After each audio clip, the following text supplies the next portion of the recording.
Hello, photographers. Welcome back. Did I give you enough time to do all that homework? Really wasn't that bad, was it?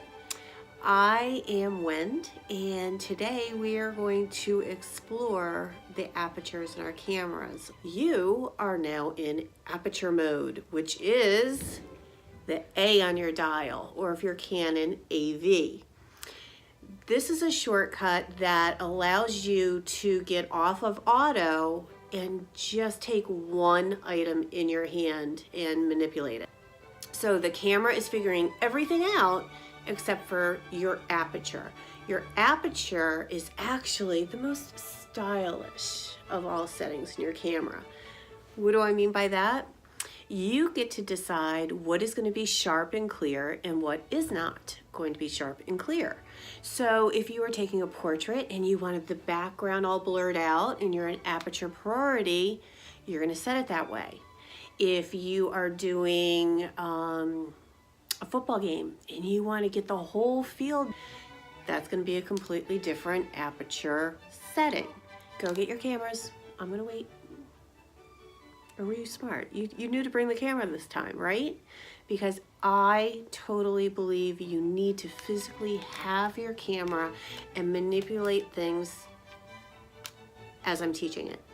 I also over here have an alley. I told you last video I needed you to get 4 objects. I have a die, I have a glue stick, and I have me, my little photographer figurine, and I'm actually going to be using my photograph. This is what we're going to do for the hands-on portion so you can understand the apertures a little bit more. What does this remind you of?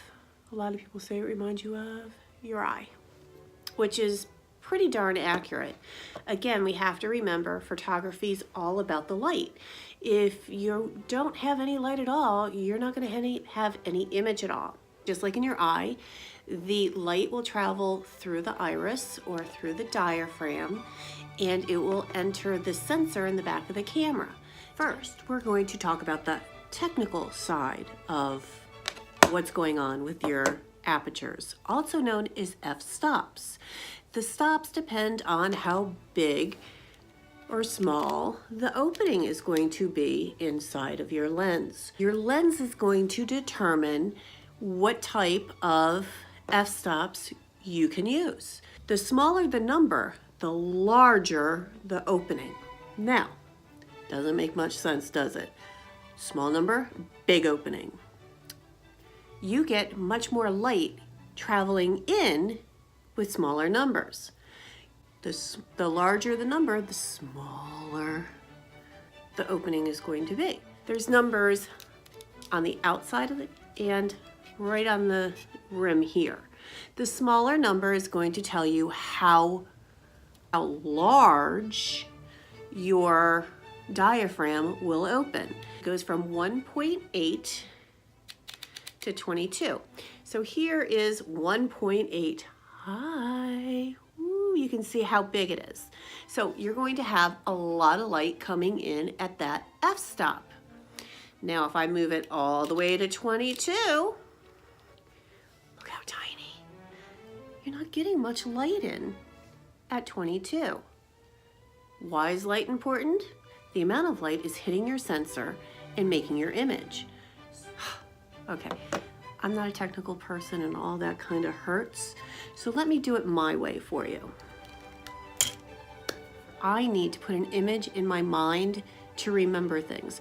Remembering numbers and big and small doesn't work for me. So what I can tell you is f-stop 1.8, one person. Everything else is going to be blown out. Everything else would get blurry. Why? Because you have a ton of light coming right here real quick and not back there. Let's think of the opposite.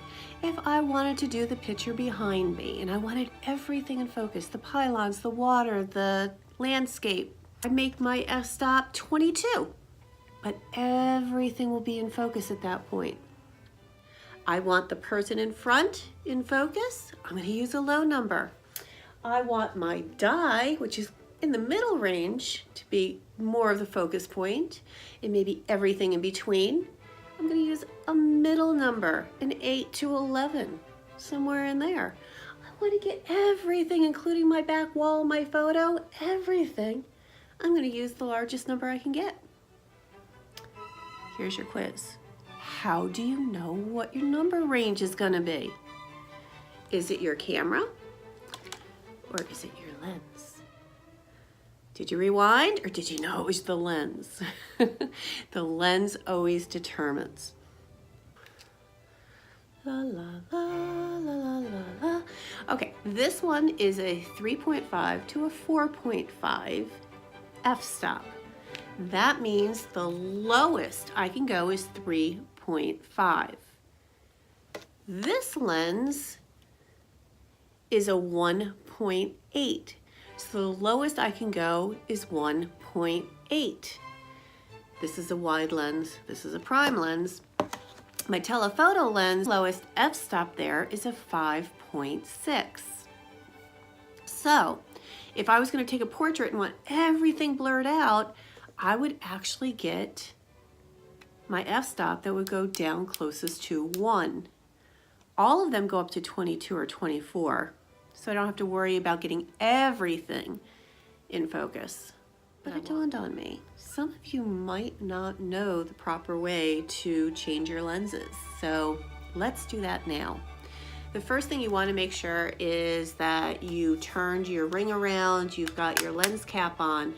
Never, ever, ever change your lens in a dusty or dirty environment, because it is so important nothing gets in the inside of the camera. You don't want anything hitting those mirrors or your sensor. So again, as dust free as possible, have everything laid out. Make sure your camera is off. Never do this when it's on, please. Basically press your button, turn, put it straight down, grab the end cap from the lens that you are about to put on. Make sure you go ahead and close that. As I'm doing that, I generally try to keep my camera facing down. This way, less chance of something blowing in there or coming in there, especially in the house. So then you take your second lens, don't drop it like that.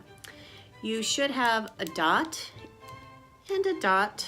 All you do is line those dots up and turn. Mine, I have to turn counterclockwise to lock it in. You ready? What I want you to do is take your 3 or 4 objects, lay them down somewhere. So you have a close front, you have a couple middles, and you have a rear. I didn't say that. Rear. Okay. So the first time that we are going to take the picture, I'm using my photograph in the back too. I just thought it would be kind of fancy. So the first thing that we're going to do is put our cameras on Aperture Priority, which means the camera is going to be doing everything other than the aperture that we just talked about. So, okay, mine's on A. Again, if you're a Canon, it will be AV. If you have a camera that has Aperture Priority, but it's something other than A or AV, please drop me a note after the video down below. Appreciate it. And the further your depth of field goes, the higher the number, the less light, again, you're getting into the camera. So it is going to be darker from the f5.6 to the f22. It's going to get darker. You're going to learn how to manipulate everything else at a later date. Your camera is actually going to be making those changes. So look at the data as you take your photo. 1.8. I am going to be focusing on my die because it's the closest thing. I'm going to get right there and I'm going to take a picture. I'm going to move my aperture to 8. And I'm still going to be focusing more on the die.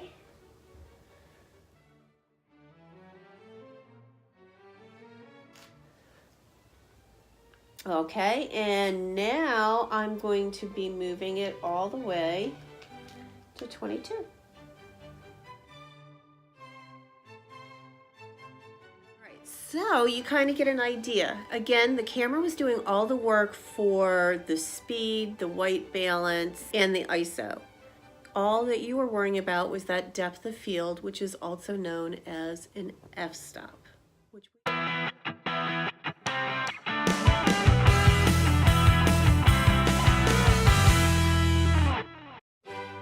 I hope you got it. I got it. Next time, we are going to be learning all about the speed and speed priority. Again, my friends, I wouldn't be good to you if I didn't give you homework. Between now and next week when we meet again, I want you to go out in Aperture Priority and really have fun. Work with the depth of field. Take pictures of your family and your friends. Make sure everything's blurred in the background. Go out to the park and try to get everything in focus. Get off auto. Now you can go on Aperture Priority. You're ready. You can do it. And I will see you next week. Got it.